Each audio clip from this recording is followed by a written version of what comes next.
একটি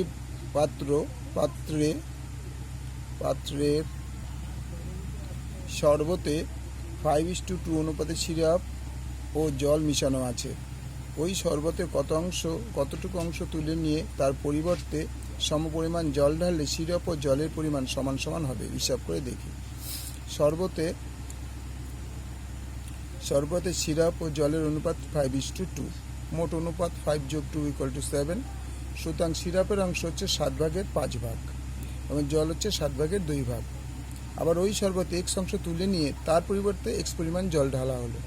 তার মানে এই x অংশে সিরাপে জল মিশানো আছে। সুতরাং x অংশে সিরাপের পরিমাণ হচ্ছে x × 5/7 = 5x/7 অংশ। জলের পরিমাণও তাই, x এর ওপর 2/7 = 2x/7 অংশ। সুতরাং সিরাপের পরিমাণ আগে ছিল 5/7, এই সিরাপের 5/7, তারপর যে x অংশ তুলে তার 5x/7 এবং জলের পরিমাণ আগে ছিল 2/7, তার থেকে বাদ যাবে 2x/7। তাহলে এবার এই x অংশ শরবতের পরিবর্তে x অংশ জল ঢালা হলো। সুতরাং জলের পরিমাণ কত?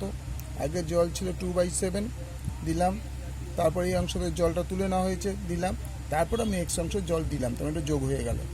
এই তিনটে যোগ করে হয়ে গেল 2x/2 + 5x/7।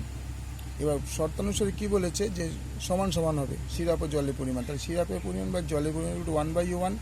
তাই সিরাপের পরিমাণ আমি কত পেয়েছিলাম? 5x বাই 5 বাই জলের পরিমাণ হচ্ছে 2 + 5x/7 = হলো 1/1। এবার এইটা হচ্ছে 5 - 5x/7টা ফিক্স, এটা উল্টে যাবে। 7/2 + 5x = 1/1।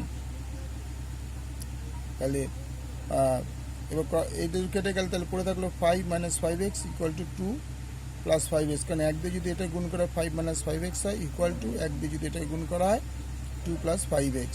তাহলে এক্সগুলো একদিকে নিলাম, এই যে -5x আর এখানে -5x = 2 - 5, এই দুটো যোগ করলে -10x = -3। x এগুলো 3/3 অংশ। তো আশা করি অঙ্কটা বুঝেছো। আবার প্রথম থেকে তোমাদের অঙ্কটা দেখছি। অঙ্কটা আমি একবার করে দিয়েছিলাম, তোমরা বুঝতে পারোনি, তাই পুরো অংশটা একবার তোমাদের বোঝানোর জন্য দিলাম।